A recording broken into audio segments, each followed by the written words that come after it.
ગુજરાત રાજ્યના મુખ્યમંત્રી મહીસાગર જિલ્લાના પ્રવાસે છે, જ્યાં તેમણે પ્રથમ બાલાસિનોર નગરપાલિકા ખાતે નગરપાલિકા સિવિક સેન્ટરનું લોકાર્પણ કર્યું. બાદમાં મુખ્યમંત્રી ભૂપેન્દ્ર પટેલનો કાફલો બાલાસિનોરના રયોલી જવા રવાના થયો છે.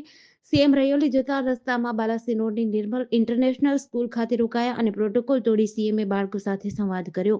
જે બાદ તેઓએ રયોલી કેમ્પ સાઇટ ખાતે મુલાકાત લીધી, જે દરમિયાન વરસતા વરસાદમાં ચાની ચુસ્કી મારી હતી. ત્યારબાદ કાફલા સાથે હેલિપેડ પહોંચ્યા અને આગળના કાર્યક્રમ માટે જવા રવાના થયા. મુખ્યમંત્રી ભૂપેન્દ્ર પટેલે રયોલી ખાતે કેમ્પ સાઇટની મુલાકાત લીધી. સિંચાઈ વિભાગની ચાલી રહેલી કામગીરીની મુલાકાત લઈ નિરીક્ષણ કરી માહિતી મેળવી. રયોલી ખાતે ચાલી રહેલ ઉદ્વહન સિંચાઈ યોજના અંતર્ગત ચાલી રહેલ કામગીરીની સમીક્ષા કરી. જિલ્લા ભાજપ અગ્રણીઓ તેમજ વહીવટીતંત્રના અધિકારીઓ સાથે ચર્ચા કરી વિવિધ રજૂઆતો મુખ્યમંત્રીએ સાંભળી હતી. વરસાદની વચ્ચે સીએમ ભૂપેન્દ્ર પટેલે ચાની ચુસ્કી પણ માણી હતી. વડોદરા હાલોડ રોડ પર જરોદ ગામ પાસે 5 વાહન વચ્ચે ગમખ્વાર અકસ્માત થતા 2 વ્યક્તિના ઘટના સ્થળે મોત થયા હતા. મૃતક બંને દંપતી હોવાનું સામે આવ્યું છે, જ્યારે 3 વ્યક્તિની ઈજા પહોંચતા સારવાર માટે હોસ્પિટલે ખસેડાયા છે. અકસ્માતના કારણે રોડ પર 3 થી 4 કિમીનો ટ્રાફિક થયો હતો. આથી હાલોડ વડોદરા ટોલ માર્ગ બંધ કરાયો હતો. 2 વ્યક્તિ ફસાયા હોવાની માહિતી વડોદરા ફાયર એન્ડ ઇમરજન્સી વિભાગને કરવામાં આવી હતી. પ્રાપ્ત વિગત મુજબ વડોદરા હાલોડ રોડ પર જરોદ 3 રસ્તા પાસે વિચિત્ર અકસ્માતમાં વાહનો એકબીજા પાછળ અથડાયા હતા. એક સાથે 5 વાહનો ટકરાતા વચ્ચે રહેલી ઇકો કારનો ભૂક્કો થઈ ગયો હતો. ઇકો કાર વાહનો વચ્ચે ચગદાઈ જવાથી અંદર સવાર જરોદ ગામના રહેવાસી નરેશભાઈ ભીમજીભાઈ ડોડિયા અને તેની પત્ની ધર્મિષ્ઠાબેનનું મોત થયું હતું. ઇકો કાર સાથે નરેશભાઈ રોડ ક્રોસ કરતા હતા તે વખતે અકસ્માત થયો હતો. હેવી લોડર ટ્રક, પાણીનું ટેન્કર, ઇકો કાર, રિક્ષા અને કિયા કાર આમ 5 વાહનો વચ્ચે અકસ્માત થયો હતો. ઘટનાને પગલે સ્થાનિક લોકોના ટોળા એકત્રિત થઈ ગયા હતા. વાયનાડ ભૂસ્ખલનના 5મા દિવસે વહીવટી તંત્રએ સ્વીકાર્યું કે તે રાહત અને બચાવ કામગીરીમાં ઝડપી પગલાં ભરવામાં નિષ્ફળ રહ્યું છે. પ્રશાસને કહ્યું હતું કે જે જગ્યાએથી ભૂસ્ખલન થયું છે ત્યાંથી મળી આવેલા 341 મૃતદેહનું પીએમ કરવામાં આવ્યું છે, જેમાંથી 146ની ઓળખ થઈ છે. 134 લોકોના મૃતદેહના માત્ર ટુકડા જ મળ્યા છે. જે મૃતદેહોની ઓળખ થઈ ગઈ છે તે પરિવારને સોંપવામાં આવ્યા છે, જ્યારે 74 અજાણ્યા મૃતદેહોના અંતિમ સંસ્કાર આજે કરાશે. મેપડીમાં 17 રાહત શિબિરમાં 707 પરિવારના 2597 લોકોને રાખવામાં આવ્યા છે. આ વિસ્તારમાં 91 કેમ્પ બનાવવામાં આવ્યા છે, જેમાં 10,000થી વધુ લોકો રહે છે. હિમાચલ પ્રદેશમાં ફરી વાદળ ફાટ્યું છે. લાહૌલ સ્પીતિની પીનખેણમાં ગઈકાલે સાંજે લગભગ 6 વાગ્યે વાદળ ફાટવાના કારણે પૂર આવ્યું હતું. તેમાં એક મહિલા તણાઈ ગઈ હતી. પોલીસને મોડી સાંજે મહિલાની લાશ મળી હતી. આ પહેલા ગુરુવારે હિમાચલમાં 5 સ્થળોએ વાદળ ફાટવાના કારણે તારાજી સર્જાઈ હતી. અત્યાર સુધીમાં 7 લોકોના મોત થયા છે. 46 લોકો ગુમ છે. એનડીઆરએફ, એસડીઆરએફ, પોલીસ અને હોમગાર્ડના જવાનો તેમને શોધવા માટે સર્ચ ઓપરેશન ચલાવી રહ્યા છે.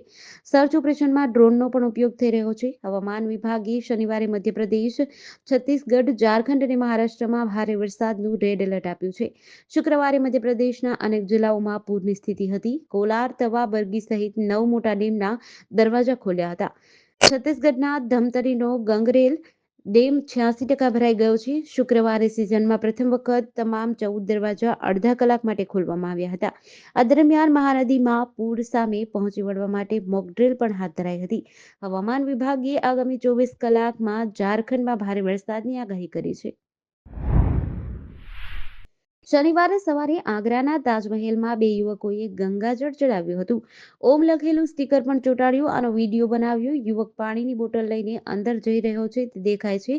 તે કહે છે તે હવે અંતિમ પડાવ પર પહોંચી ગયો છે. આ પછી યુવકે મુખ્ય કબરના ભોયરા પાસે બોટલમાંથી ગંગાજળ ચડાવ્યું અને ઘટનાની માહિતી મળતા જ સીઆઈએસએફે બંનેને કસ્ટડીમાં લીધા અને તાજગંજ પોલીસને સોંપ્યા. બંને યુવકો અખિલ ભારત હિન્દુ મહાસભાના કાર્યકર્તા છે. તેમની ઓળખ મથુરાના કામદાર ટ્રેડ યુનિયનના પ્રમુખ શ્યામ અને જિલ્લા કાર્યાલય મંત્રી વિનેશ કુંતલ તરીકે થઈ છે. ડીસીપી આગ્રા સિટી સુરજ રાયે કહ્યું, ગંગાજળ ચડાવવાની હજુ પુષ્ટિ થઈ નથી. કેસની તપાસ ચાલુ છે. સીઆઈએસએફના જવાનો તાજમહેલમાં પ્રવેશ કરતી વખતે ચેકિંગ કરે છે. તાજમહેલની અંદર કોઈ પણ ખાદ્ય સામગ્રી લઈ જઈ શકાતી નથી. તમે પાણીની બોટલ લઈ જઈ શકો છો. આવી સ્થિતિમાં હિન્દુવાદીઓ ગંગાજળની બોટલ લઈને અંદર પહોંચ્યા હતા.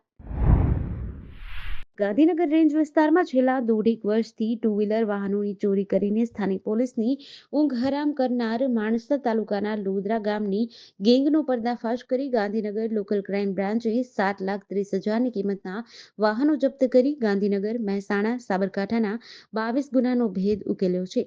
ગાંધીનગર રેન્જ આઈજી વિરેન્દ્રસિંહ યાદવ તથા પોલીસ અધિક્ષક રવિતેજા વાસણશેટ્ટીએ ગાંધીનગર જિલ્લા હદ વિસ્તારમાં ફોર વ્હીલર અને ટુ વ્હીલરની થતી ચોરીઓ અટકાવવા તેમજ શોધી કાઢવા સૂચનાઓ આપી હતી, જે અન્વયે એલસીબી પીઆઈ ડીબી વાળાની ટીમ માણસા પોલીસ મથકની હદ વિસ્તારમાં પેટ્રોલિંગમાં હતી. દરમિયાન મળેલ બાતમીના આધારે લોધરા ગામના પાટિયા પાસેથી નવદીપસિંહ અશોકસિંહ રાઠોડ, પૂરમસિંહ લક્ષ્મણસિંહ ચૌહાણ તેમજ વિરેન્દ્રસિંહ ઉર્ફે વિશાલ ઉર્ફે જમ્પિંગ ગોપાલસિંહ રાઠોડ ચોરીના 2 બાઇક સાથે શંકાસ્પદ હાલતમાં ઝડપાયા હતા. રાજ્યમાં મેઘરાજાએ ધમાકેદાર બેટિંગ કર્યા બાદ 2 દિવસનો વિરામ લીધો હતો. જોકે ગઈકાલથી દક્ષિણ ગુજરાતમાં ધોધમાર વરસાદ પડી રહ્યો છે. વલસાડ જિલ્લામાં રાત્રે 12 વાગ્યાથી સવારે 6 વાગ્યા સુધીમાં 7 ઇંચથી વધુ વરસાદ ખાબકતા જનજીવન અસ્તવ્યસ્ત થયું છે. હવામાન વિભાગ દ્વારા આગામી 4 દિવસ દક્ષિણ ગુજરાતના અને સૌરાષ્ટ્રના કેટલાક જિલ્લાઓમાં મધ્યમથી ભારે વરસાદની આગાહી કરવામાં આવી છે. ગુજરાતના સરેરાશ 60% કરતાં વધુ વરસાદ વરસી ચૂક્યો છે. દક્ષિણ ગુજરાત, સૌરાષ્ટ્રમાં ભારે વરસાદની આગાહી વચ્ચે આજે સવારે 6 વાગ્યાથી 12 વાગ્યા સુધી રાજ્યમાં 139થી વધુ તાલુકાઓમાં વરસાદ છે. વલસાડ જિલ્લામાં ઉપરવાસમાં સતત વરસાદના કારણે નદીઓ બે કાંઠે થઈ ગઈ છે, જેને લઈને વહીવટીતંત્ર દ્વારા લોકોને એલર્ટ કરવામાં આવ્યા છે. વલસાડના પારડી, કશ્મીરનગર, તળિયાવાડ, ભાગડા, ખુડ તેમજ વિવિધ ગામના વિસ્તારોમાં એલર્ટ આપવામાં આવ્યું છે. વલસાડ જિલ્લાના નદીના તટ વિસ્તારમાંથી પસાર થતા મુખ્ય માર્ગો ઉપર પાણી ફરી વળતા શનિવારે શાળાએ હોવાથી પણ વિદ્યાર્થીઓને ભારે હાલાકીઓ ભોગવવી પડી હતી. લદ્દાખના કારગિલના કબાડી નાળા વિસ્તારમાં શનિવારે સવારે એક ઇમારત ધરાશાયી થઈ હતી, જેમાં 12 લોકો ઘાયલ થયા છે. આ દુર્ઘટના સવારે 3:45 વાગ્યે બની હતી, જ્યારે બિલ્ડિંગના નીચેના ભાગમાં બાંધકામ ચાલી રહ્યું હતું. તમામ ઇજાગ્રસ્તોને સારવાર માટે જિલ્લા હોસ્પિટલે લઈ જવામાં આવ્યા છે. માહિતી મળતા જ લદ્દાખ પોલીસ, ભારતીય સેના, બાસિજ ઇમામ અલ રિઝા ટીમ અને એમસીની ટીમ ઘટના સ્થળે પહોંચી હતી. તેમજ કાટમાળ નીચે હજુ વધુ લોકો દટાયા હોવાની આશંકા છે. રેસ્ક્યુ અને સર્ચ ઓપરેશન ચાલુ છે. દુર્ઘટના સમયે બિલ્ડિંગમાં કેટલા લોકો હતા તેની માહિતી હજુ સુધી નથી મળી. જે જગ્યાએ અકસ્માત થયો છે ત્યાં ઊંચાઈ પર ઇમારત બનાવવામાં આવી છે. નીચે રોડ કિનારે બાંધકામ ચાલુ હતું. તસવીરોમાં એક જેસીબી મશીન પણ કાટમાળમાં દટાયેલું દેખાય છે. લદ્દાખના લેહના ખાર્યોકમાં ગયા વર્ષે 9 જુલાઈએ ભારે વરસાદના કારણે 450 વર્ષ જૂની ઇમારત ધરાશાયી થઈ હતી. હૈદર નામના એક સ્થાનિક વ્યક્તિએ ન્યૂઝ એજન્સી ANIને જણાવ્યું હતું કે 2010માં આ વિસ્તારમાં વાદળ ફાટ્યું હતું, પરંતુ 450 વર્ષ જૂની ઇમારતને વધારે નુકસાન થયું ન હતું.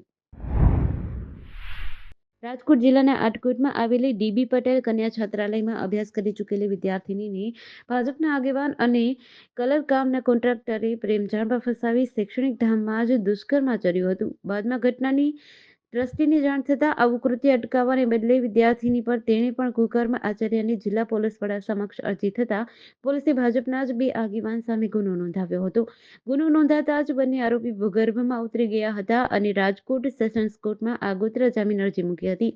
આ દરમિયાન આરોપીઓ પર દબાણ વધતા એક આરોપી મધુ ટાઢાણી 2 ઓગસ્ટના રોજ રાજકોટ ગ્રામ્ય એલસીબી સમક્ષ હાજર થતા પોલીસે ધરપકડ કરી હતી. જ્યારે અન્ય એક આરોપી રાજકોટ જિલ્લા પંચાયતના સભ્યનો પતિ પરેશ રાદડિયા ફરાર હોવાથી પોલીસે શોધખોળ હાથ ધરી છે.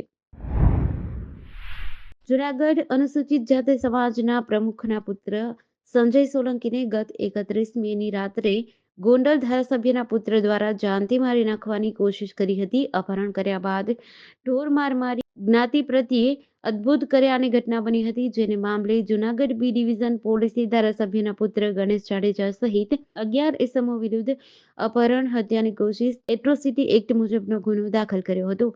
ત્યારે પોલીસે આ મામલે જૂનાગઢ કોર્ટમાં 4500થી વધુ પાનાની ચાર્જશીટ રજૂ કરી છે, જેમાં ફરિયાદી દ્વારા માંગ કરવામાં આવી હતી કે આરોપીઓ દ્વારા તેનો નગ્ન વિડીયો બનાવવામાં આવ્યો હતો અને હથિયારો બતાવી તેને જાનથી મારી નાખવાની ધમકી આપી હતી. જે મામલે પોલીસ દ્વારા ચાર્જશીટમાં કલમનો ઉમેરો કરવામાં આવ્યો છે. આ બનાવમાં આરોપીઓ દ્વારા પૂર્વ આયોજિત કાવતરું રચી આ હુમલો કરવામાં આવ્યો હોવાનું તપાસમાં સામે આવ્યું છે, જેને લઈ પોલીસ દ્વારા 120B મુજબ ગુનાહિત કાવતરાની કલમો ઉમેરી જૂનાગઢ કોર્ટમાં 4500થી વધુ પાનાની ચાર્જશીટ રજૂ કરી છે.